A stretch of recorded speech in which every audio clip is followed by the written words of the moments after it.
Yeah, now, who would have thought that a stamp from An Post would cause ructions not alone here in Ireland, but also in the United States of America? Well, that's exactly what happened when the Che Guevara stamp was released. It's only last week. Irish artist Jim Fitzpatrick is the man behind what has become the hottest stamp in town. He's on the couch with us now. Jim, great to see you again. How's life? Wonderful to be here. Life is superb. Good. Always is. Now, Jim, I'd say you probably figured this might cause a bit of ructions. Nothing like what happened. Nothing like what happened. I thought I'd get some of the alt-right, they'll be on my case. I'm on social media. I didn't expect this explosion. I've done Al Jazeera, Russian television, BBC, God knows who else. Yeah. I've been talking non-stop for 3-4 days. I'm not surprised. And hoarse. It's the most stunning image. The image that you created was from a photograph. That's right. Yeah. An original photograph, but you elevated his eyes to look up more heavenly, and I think you made him look much better looking than he actually was in real life. I'm an old-fashioned Irish Catholic, so I gave him an upward gaze. Yes, an upward to godly and glaze. I put little Art Nouveau curlicues on his hair because I was influenced by Mucha, you know. It's wonderful. It's the most beautiful image that we've seen. Whatever your politics is. Well, he was a very good-looking man, to be fair. He was a good-looking man, but whatever your politics, let's park politics because it's created a lot of political drama over the last... I've talked politics to death on this. I know, yeah. But even if you just look at the image as a beautiful image. That's what I'm proud of, the image. And I'm sure you are. I did it when I was very young. I was working in advertising at the time, and I was a highly trained artist surrounded by all these experts. A lot of them came here after the war. So I grew up in this sort of milieu of extraordinary artists and writers working in advertising because they couldn't get any other work. And I learned from them. I learned a basic thing about advertising, spot colour. I did my first poster ever for the Sunday Press. It was about World War II. In black were all these anti-aircraft guns. In white were the beams of light. And on a red background.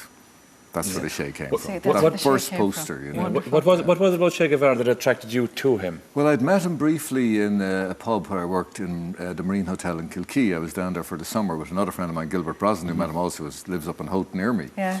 And he walked into the bar. It was like something out of a Wild West because he's a very Clint Eastwood kind of character. I mean, Clint Eastwood didn't exist then. He was kind of John Wayne, you know. And he looked different. I mean, obviously, and very good looking. And I said to him, you know, what brings you here? And he was amazed I knew who he was. I came from a very political family. I was educated by Franciscans. I was in... He was, there. I was in Kilkee. Well, that's exactly what he looked like. A total charmer, you know. And I was in Kilkee, and the Franciscans had sent me down there to earn money for a pilgrimage to Rome. And being Franciscans, they would not allow us to take money from our parents. Not that my mother had any money. So I knew about the Irish diaspora from being educated by the Franciscans, who were all over Latin America. And to this day, I followed the liberation theology of Leonardo Boff, one of my heroes, a Franciscan as well, a pacifist too. And I just gave him a lecture on the Irish diaspora. But you were only in your teens at this stage, Jim. I knew about Admiral Brown. He founded the Argentine Navy. Wow. And the first thing he said to me was, you know, I'm Irish. And I said, no, I thought you're Cuban. He said, no, I'm Argentinian Irish. Now, his English wasn't as good as I'm doing it here. You know? It was kind of faltering. But I did understand him. But he was just immensely charming. I told him about O'Higgins of Chile, O'Reilly of Cuba. I could rattle them off still. You know? That's amazing. And he, of course, would be a Lynch. That would be his Galway Lynch, would that be right? Galway Lynch. But I argue this point because he told me he had relatives from Cork and Galway.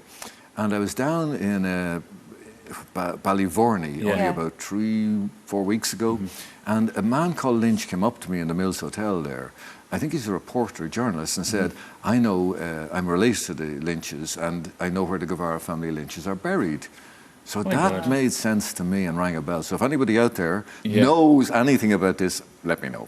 Well, good. And I'm sure people will get in touch with us. Certainly. But just go back to the stamp, Jim. There was a bit of secrecy for a while, was there?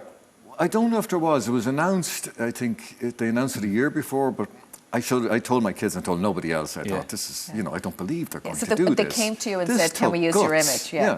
And they asked me to design the first day cover, which I did. And I included that line from his father, Guevara Lynch, who said, in my son's veins ran the blood of the Irish rebels. And I was always proud of that. That was a headline in the Irish Times, the Evening Press when he was murdered.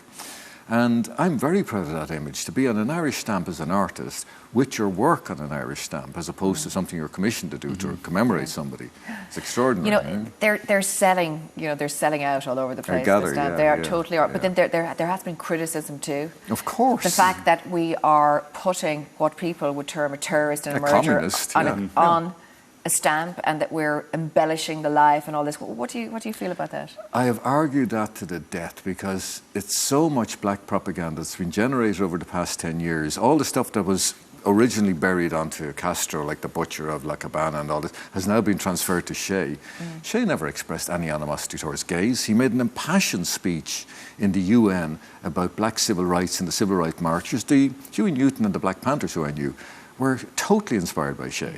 You know, and the Black Lives Matter movement has a lot of that sort of feeling about it too, you know. So I don't want to go into the politics too much. Because, well, you'll have both sides on that. I mean, you're well, here there speaking was a civil war, too. and you know what happened in our civil war here? Yeah. I grew up People take schizophrenic. sides. My mother was loyalist, and my grannies and my aunts who I grew up with were rabid Republicans. So we used to hear the Queen's speech upstairs and then titter downstairs. So we have similar Paul plans. Hell didn't break What loose. about things like this, Jim? Oh, that's Cigarette what packs. makes my Cigarette hair packs. stand up. I'm a pacifist, but that is enough to get me going to war. But see, Jim, you never kind of said nobody can use your I've image. You never always licensed it. You I've never never licensed licensed it your to a image. single Okay. person. Yeah. But that is sacrilege. Yeah. That is a So cigarette brand. you could have made millions upon millions upon millions, and you're not really too worried about that, but this bugs you. Yeah, I'm going to run a campaign now called Reclaim Shea. It'll start next month. I've done a poster for it, to reclaim Shea for revolutionary purposes only, for protests, for the water protests, you name it, any kind of protest that I feel it's valid for. I don't want it used for bloody cancer It's sticks, really you know. interesting, though, because your image, this Che Guevara image, Well, is up there in the top 10. It's number That's 6 on the right, list. The yeah. Mona Lisa is and I'm Number sure Marilyn 5. Monroe is probably up there and all that. She's But not, this no, is Marilyn Marilyn didn't Monroe make it, not? which Oh, I no. thought. Not even the Andy She's an Warhol icon. image. No, that was relegated by Wow. Shea and by the Mona Lisa. Well, and congratulations to you on that one. That's brilliant. What I love is the fact that you've given us this. This is a first edition that's the real stamp. first edition cover. Yeah, Here we have. absolutely. Can we get it tight on this? Yeah. This Jim has very, very kindly given us this to auction. Jim is going to sign it before he leaves, and we will auction it off for a charity. And thank you so much for that, Jim. Not It's very at all. kind It's of my you. pleasure. I want to spread this Very, around. very I'm kind very of you. proud of it. Yeah, I still can't get over the cigarettes myself. I've They're never mad, seen aren't these they? before. They flip it up, you'll see his cap on. It Jim, annoys me even. Do you know how many stamps are going to be made? I have no idea. That's a state secret. These things are never, you're not allowed to discuss these, even fees, anything like that. Oh, really? You know? Yeah. Right. And I know that there's a download of, you can download your image as well. Oh, I'm announcing today, actually, a free download of the entire Shea image. Big size, you can blow it up any size you like. You can have it for your family, for your friends, for your brothers, your sisters.